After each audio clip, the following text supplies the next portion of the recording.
It happened. No final scene, no warning, no last explosive reunion or cryptic Instagram goodbye. Just gone. Andrei Castrovet and Elizabeth Potast, two of the longest-standing, loudest, and most divisive figures in 90 Day Fiancé history, have been banned. Not quietly benched. Not on break. Banned. For life. TLC cut the cord and didn't even blink. No press statement, no farewell trailer, just pure silence, like they never existed. For a couple that practically made noise a profession, this was the coldest exit possible. The fans exploded. Some popped open champagne, parading on Reddit threads with "finally" and "good riddance." Others were stunned, not because they thought the couple didn't deserve it, but because TLC has kept cast members with far worse legal records, even criminal charges, on payroll before. So why nuke these two? I'm Oliva, and you're watching TLC Drama Files, your go-to hotline for the wildest relationship chaos straight out of reality TV's rawest soap opera. Don't forget to hit that button and drop your rawest opinion in the comments. Because this saga, it deserves your unfiltered take. Now, here's the messy part no one expected. Andrei and Elizabeth weren't just axed out of nowhere. This wasn't a spur-of-the-moment decision after one heated fight with a producer. This was years in the making. A slow, ugly burn under the studio lights. And there's speculation TLC had receipts, messages, footage, internal notes, tracking every slip, every stunt, every refusal. Think less bad breakup, more corporate purge. It's wild to think about. Andrei and Elizabeth weren't background extras in the franchise. They were carved into its core. Since their Season 5 debut, they were framed like a fairy tale gone sideways. The innocent American girl, fresh-faced Libby, and the intense foreigner with big opinions and a low tolerance for in-laws. Cue cultural clashes, money fights, wedding fistfights, drunk brothers, mysterious job situations, you name it. Every scene was fuel. People laughed, raged, rewound their TV screens to rewatch fights frame by frame, but the viewers didn't stick around because they liked them. They stuck around because Andrei and Elizabeth had become villains crafted for the hate-watch economy. And the longer TLC kept giving them oxygen, the messier things got, on and off screen. Which brings us to the bombshell most never saw coming. TLC, a network known for letting chaos stretch way past its expiration date, finally said enough. No leaks, no scandal photos, not even a warning in next season's trailer. They simply cut. And while you might think it was about the on-screen, blow-ups, or the awkward weddings, or screaming family car rides, insiders say those were nothing compared to the headaches they caused behind the camera. TLC isn't commenting publicly, but the people who worked those sets, the ones dealing with tantrums during filming, unpredictable shoot days, sudden mid-season script changes, and heated producer showdowns, they've been talking quietly, carefully, but it's becoming clear there's a pattern. Production chaos, rule-breaking, control issues, and above all, the growing fear behind the scenes that this couple had gone from controversial to unmanageable. Why didn't TLC act sooner? Simple. Views. Drama is gold, until it starts to cost more than it earns. You won't believe what producers had secretly documented for years while the cameras were rolling, and what finally made TLC walk away for good. When Andrei and Elizabeth first stepped onto our screens in Season 5, they were packaged like every other classic 90 Day Fiancé couple. Culture clash, language barriers, and skeptical families. Moldova Meets Florida wasn't just a romantic fairy tale, it was ratings bait. Andrei came in hot, confident, assertive, with that thick accent and zero interest in sugarcoating anything. Libby felt like the sweet, sheltered youngest sibling stepping into unknown waters. Fans were curious. Could this oddly matched duo survive the tight timelines and tighter family dynamics? But charm has a shelf life, especially when pride walks in ahead of compromise. Early on, the story leaned into the couple's differences. Andrei expected respect. Elizabeth's family expected answers. Andrei refused to work, said he didn't want a low job. Florida man with no job, no plan, and a mountain of opinions. The internet went wild. Reddit and Twitter cooked up memes, threads, even drinking games around his interviews. Still, TLC saw gold. They greenlit season after season, from Happily Ever After to 90 Day Diaries. But something shifted. Not all at once, but it was slow and cold-blooded. The tension between Andrei and Libby's family, especially her brother Charlie, wasn't clever editing. It was raw. The infamous Moldova wedding meltdown sparked national cringe. Charlie, fully drunk, hijacked the mic during the family toast and barked out, "Don't come to America and take our money." Cameras caught it all. And if the room looked shocked on TV, insiders say the set felt nuclear. What started as culture clash turned into controlled chaos. Andre's unemployed status became a running joke, and not the type TLC could shape into a story arc. Attempts to document his job search flopped when he reportedly refused certain scenes, accused the network of twisting his image, and allegedly stormed off during crucial filming days. Off-camera drama bled into scenes. Fans noticed tension that didn't add up to what the show was showing. Elizabeth shifted from peacemaker to full-time defender. She stopped pushing back. Instead, she leaned in, and the viewers leaned out. Week after week, fans split. Some called Andre alpha, blaming the rest on editing. But louder voices pushed back, calling him domineering, manipulative, even emotionally aggressive. Elizabeth's loyalty, which once felt romantic, now read as compliance. Viewers started turning on both sides, claiming the couple was poisoning the show's energy. Meme pages began using screenshots from their fights as toxic relationship bingo cards. Others begged TLC to stop giving them airtime. By season 3 of Happily Ever After, audience fatigue was real. TLC tried spin-offs. Nothing worked. The fights got messier, the edits got harsher, and behind the scenes, trust between crew and cast was falling apart. What most people forget is this. The version we saw was the sanitized version. Heavily edited, trimmed, made to fit commercial breaks. What you saw on screen was bad. What got buried was a whole different beast, and some crew members never returned, because underneath the viral clips, TLC was dealing with something they never intended to handle when they put this couple on air. Coming up next, what happened on set that never made it to TV, and why it scared producers more than any storyline ever could. Behind the scenes of 90 Day Fiancé, things look a lot less glossy and a lot more chaotic. Especially when it came to Andre and Elizabeth. From the outside, viewers saw heavily edited dinners, dramatic cutaways, and music cues framing each fight. But behind the lens, something was breaking. And it wasn't just between cast members. Crew members, according to multiple leaks and off-the-record quotes, said that working on Andre and Elizabeth's segments was like walking into a ticking timer. Not always explosive, but always on the edge. And it started showing in production logs. Delays, canceled days, camera operators reportedly showing up to call times only to be told filming had been suspended. Andre didn't like the shooting location. Andre didn't approve the storyline. Andre wasn't in the mood. One former crew assistant called it the most unpredictable assignment I've ever had on set. And this wasn't creative struggle. It wasn't high-maintenance star behavior. According to sources connected to Happily Ever After, Andre allegedly refused to film scenes that made him uncomfortable, even if they reflected real-life tension. He believed TLC was making him look lazy, like he was freeloading off Elizabeth's dad and ducking responsibility. And when producers pushed back, he didn't hide his anger.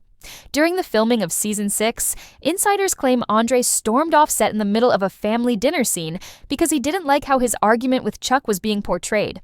No call sheet changes. No warning. He threw down his mic and left, reportedly sitting in his car for nearly 2 hours as the rest of the cast and crew waited. That walk-off delayed the entire production day, costing the studio money and frustrating the team, who were already growing tired of what they felt was a never-ending battlefield. Elizabeth, despite being more composed publicly, wasn't blameless. According to accounts from producers quoted inside franchise exposés, she allegedly sided with Andre during every dispute, even when it meant violating agreed shooting schedules. Some claimed she withheld participation unless Andre was given more control over how scenes were edited. And let's be clear, TLC isn't new to this type of drama.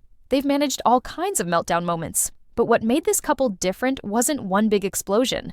It was the pattern, the slow, relentless bucking of every guideline, until producers realized they weren't working with talent anymore. They were negotiating with gatekeepers. That's when everything shifted behind the curtain.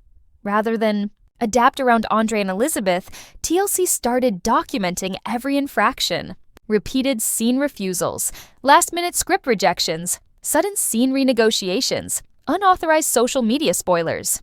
According to one leak, producers began quietly compiling receipts, logging what they saw as a growing case of non-cooperation and calculated manipulation. And then came the biggest internal shift of all, the one that would spell doom down the line. TLC allegedly removed Andre and Elizabeth's scenes from priority status. That means shorter call times, tighter edits, and fewer second chances. It didn't always show on screen, but fans started sensing the distance. Less screen time, more recycled footage, reduced marketing pushes. Their role was slowly being phased into the background while the execs decided what they could do legally, contractually, and strategically. And the real test came during one logistics meeting where, according to insiders, Andre refused to shoot a scene about his job status. He claimed it wasn't real and accused producers of trying to sabotage his image. The vibe was confrontational, not panicked. But one person in the room reportedly clicked record on their phone. Not for drama, for proof. The moment TLC started building a case wasn't during a meltdown. It began during a quiet refusal that shook the control room, and it wasn't the first or the last of its kind. What came next wasn't revenge. It was documentation, and it would grow with every season. While TLC was playing it quiet, the internet was anything but. Reddit threads were packed with fans asking how much longer they'd have to endure Andre's rants and Elizabeth's endless defenses. Twitter timelines turned into live commentary zones every time the couple appeared, with hashtags like Bandre and No More Protests gaining traction. And then came the Change.org petitions, actual petitions, where tens of thousands of viewers signed their names demanding TLC remove them from the show, not censor them, not edit them less. Remove them, completely. It was a clear signal. The chaos was no longer entertaining. It was exhausting. What TLC had treated like a storyline started crossing the line. Viewers who used to laugh through the Moldova meltdowns were now closing out episodes early. Reddit mods on fan forums reported record numbers of post removals, mentioning the couple in aggressive, even hostile tones. Fan pages that once clipped Libby's bridal photos were now posting memes that read like open letters. Dear TLC, stop rewarding tantrums. Inside the network, people were paying attention.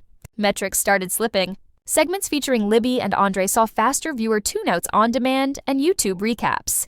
Damage reports started stacking up. But even worse than the ratings were the exhausted crew notes. People didn't want to work those scenes. Editors were burnt. Field producers were rotating off early. And a few crew members, according to verified reports from insider circles, refused to return for future shoots with them entirely. Morale dropped. People felt that filming the couple's toxic dynamic was taking a toll, not just on set productivity, but on energy, mindset, and confidence in the broader show. Security was discreetly added to sets that involved volatile group scenes. For a network that thrived on conflict, this was new territory. Not reality TV drama, real-life liability. And yet, for a while, none of it was enough to cut them. Because despite the backlash, Andre and Elizabeth had numbers that made money. Social media engagement numbers. Clips that went viral. Even hate watchers clicked. That mattered more than crew complaints. Until it didn't. The couple barely survived a behind-closed-doors vote in 2020. And you'll be shocked why network heads said yes. Again, it came down to one thing. Views. A single high-performing wedding fight segment pulled massive online traction. Executives voted to keep them, but with warnings. That second chance, it was the beginning of the network's quiet countdown, and when the numbers dipped, the safety net vanished. The end wasn't loud, it was surgical. It started with Season 7 of Happily Ever After. When TLC teased a dramatic new plotline, Andre's green card renewal was under suspicion. At first, it looked like the kind of drama the show loves. High-stakes immigration stress, emotional courtroom scenes. Except something was off. Viewers noticed Andre didn't react with concern. He reacted with fury. On screen, it looked like stress. But behind the scenes, sources say Andre lost control. Insiders say that when producers tried to reshoot a scene to clarify the storyline, Andre exploded. He allegedly accused TLC of fabricating the entire green card issue for drama and painting him as a criminal. One production assistant claimed he got in a producer's face, yelling so loudly that security had to step in. After that scene, filming paused for the day, and the room went cold. The green card wasn't just a plot point anymore. It became the match that ignited everything TLC had been trying to avoid for years. Staff reportedly filed formal complaints, citing verbal threats and emotional intimidation. One crew member said on a closed forum that Andre smashed his mic off backstage and cursed at everyone on his way out. The studio's legal team got involved. It was no longer a problem of bad edits or messy personalities. This was internal code red.tlc didn't tell the public. There was no press leak, "No social media, we've decided to part ways" post. They just shut it down. Andre and Elizabeth were informed privately their contracts would not be renewed. Permanent. No cameos. No spin-offs. No invitations to tell-all specials. Zero. It was over. Elizabeth, who had spent nearly her entire adult life on camera with TLC, reportedly took it hard. Insiders close to production say she cried for days and stopped posting anything not pre-scheduled for weeks. She allegedly begged producers for another chance, even suggesting they film without Andre. But the show had already made its decision. It was a package deal. But the real heartbreak came from inside her own family. The Potasts, who rode shotgun on their daughter's reality fame, didn't unite behind her once the contracts disappeared. Charlie allegedly celebrated the decision, telling people TLC finally saw through the act. Another sibling posted a cryptic story about dead weight being dropped.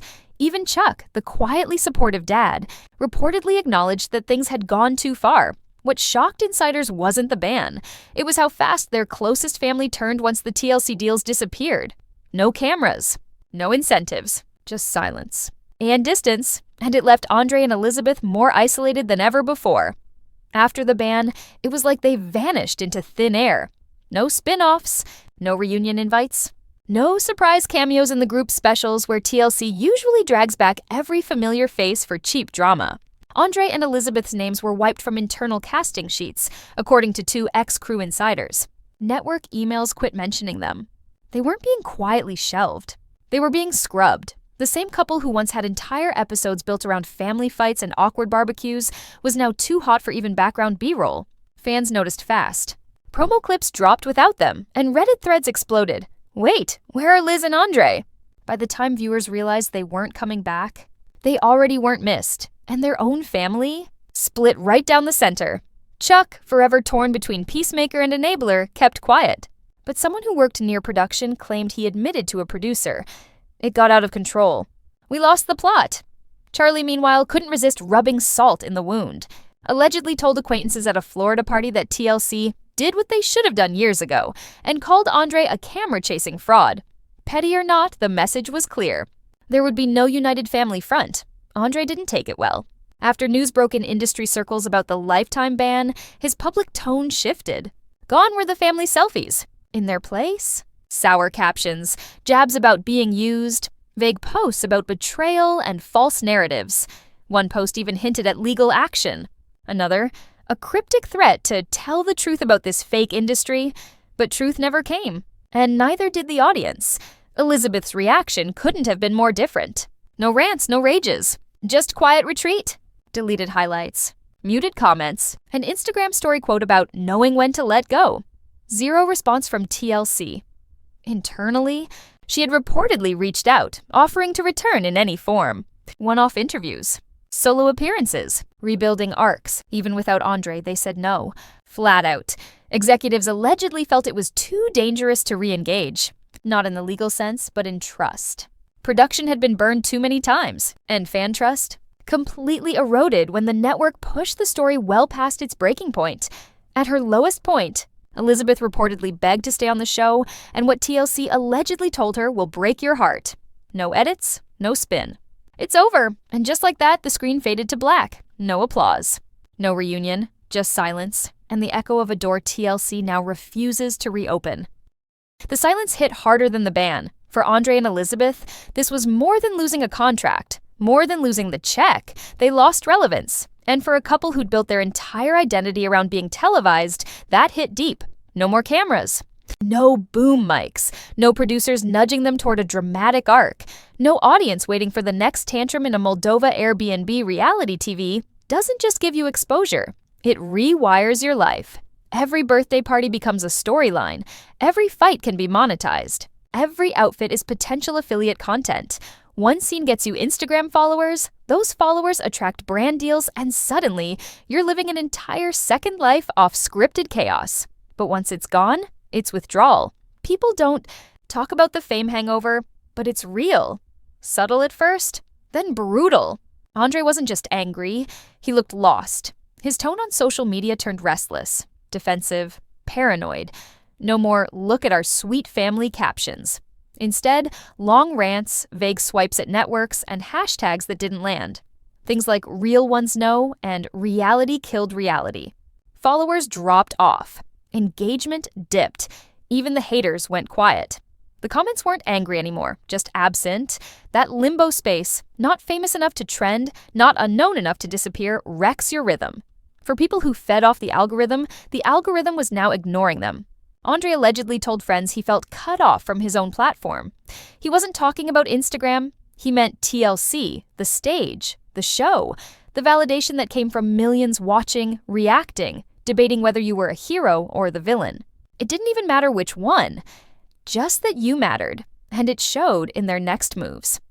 Shortly after their public disappearance, Andre and Elizabeth reportedly tried to pivot into YouTube lifestyle content, but with none of the production value and none of the conflict. Day in the life vlogs, cooking videos, parenting routines. They used to perform drama with TLC amber lighting and handheld confessionals. Now, it was ring lights and shaky iPhone footage. Views were low. Snarky commenters called them off-brand family bloggers. The likes never matched the follower count. TikTok wasn't much better. Elizabeth tried to jump onto trends, lip syncs, daily routines, soft mommy content, but it felt stiff, manufactured. Andre even tried fitness tips, but couldn't shake the angry reality star vibe. Every now and then, fans popped in to ask where they'd gone. Most weren't begging for a comeback. They were there out of morbid curiosity. And then they moved on. Sponsorships faded fast. Without the TLC engine behind them, the couple's value to lifestyle brands and affiliate deals sank right alongside their screen time. One brand they previously worked with reportedly asked them to take their affiliate page links down, quietly phasing out the partnership. Meanwhile, other 90-day stars, even those involved in messier scandals, kept booking brand deals because they were in the public's line of sight. Andre and Elizabeth weren't. Visibility is currency. Hate, at least, keeps you trending. Silence bankrupts you, so Andre started reaching again, only this time with more edge. He allegedly began putting together plans for a podcast. Not a fluffy gossip show, but a full-blown exposé. The concept, according to those close to him, was to tell the real truth about reality TV and expose how scripts and shady edits ruin people's lives. But here's the thing, people already suspect reality TV is fake. It's not news anymore. The novelty's dead. You need more than bitterness to get an audience. And fans weren't fooled. When teases for the podcast went out, even Andre's old critics stayed quiet. If anything, they seemed bored. One Reddit comment said, "He had 5 seasons to show us the truth. Why now, after he lost the gig?" It was savage, but telling. People saw through the pivot. It didn't feel revelatory. It felt junkyard-level bitter. Elizabeth, meanwhile, went softer. Less confrontation, more curated. Think Instagram story quotes about growth, candles, love, peace. But the cracks showed. One story read, "People only stand beside you when the lights are on." Another, "Some networks don't deserve loyalty."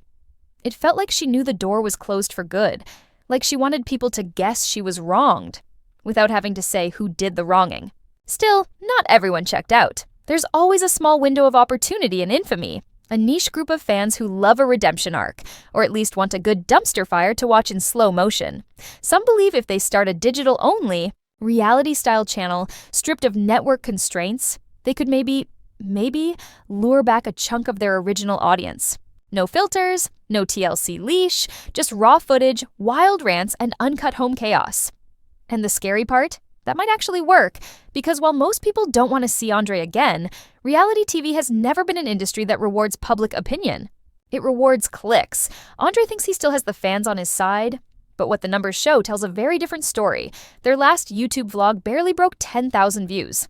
A TikTok routine got 300 likes. And a week later, it was as if it had never even been posted.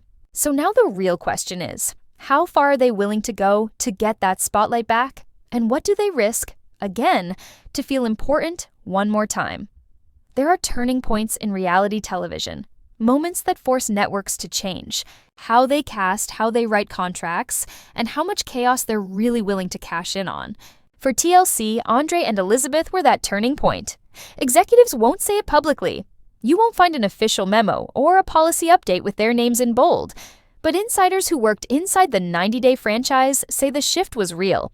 Quiet, but serious. After years of the network leaning harder into viral-level dysfunction, producers had started to rethink the math. Because for all the seasons Andre and Elizabeth delivered wild screen moments, the drama didn't convert the way it used to.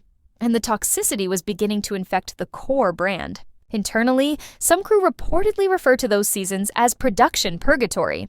Several have allegedly called Elizabeth and Andre a case study in brand damage. Not just because of fan blowback, but because of the mood whiplash they created.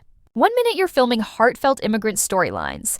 The next, you're cutting around family fights that came close to physical violence. Add in social media spoilers, off-camera tension, and couples who treat producers like enemies. You've got a filming environment where even the pros start quitting. By the time the band dropped, some longtime field producers had already hinted that Season 7 would be their last. It wasn't just about burnout, it was about integrity, protecting their crews, their sanity, and a format that, ironically, used to be about love stories. Fan reaction didn't help. Hardcore viewers picked up on the shift long before TLC made its final decision. Reddit, YouTube, and Twitter turned into war zones during Andre and Libby heavy episodes. Viewers weren't engaging out of fascination anymore. They were tuning in just to complain, and then slowly tuning out. What producers once mistook for good controversy had crossed into something different. Emotional fatigue. Fans weren't laughing at the chaos anymore. They were worn out by it. And when those Change.org petitions started, calling for permanent removal, demanding better treatment of crew, and even attacking TLC itself, the writing on the wall wasn't just for the couple. It was for the network. TLC didn't just make a decision about them. They made a decision moving forward. According to multiple insiders, production now starts with a red flag checklist. Behavior reviews, psychological viability testing, within legal limits, stricter penalty clauses. Social media behavior is monitored more aggressively. Contracts now feature more control. If a couple refuses key story arcs, they're done. If a cast member spoils plot lines or threatens post-show network exposure, the exit plan is already written, and it's all traceable back to one couple who stretched chaos farther than even TLC could bend it. But here's what no one wants to admit out loud. Andre and Elizabeth worked. Maybe not for the long run, maybe not for the culture, but for the algorithm, in the short term. Oh, they pulled weight. That's why they lasted longer than most. Every blow-up was a clip. Every fight was content. Every awkward family dinner kept comments flowing. But that short-term boost came with long-term decay. By the time TLC finally said no more, trust was already fractured. Fans didn't believe in the show's intentions. Some stopped watching altogether. Sponsors quietly pulled inquiries. Even media coverage started shifting tone.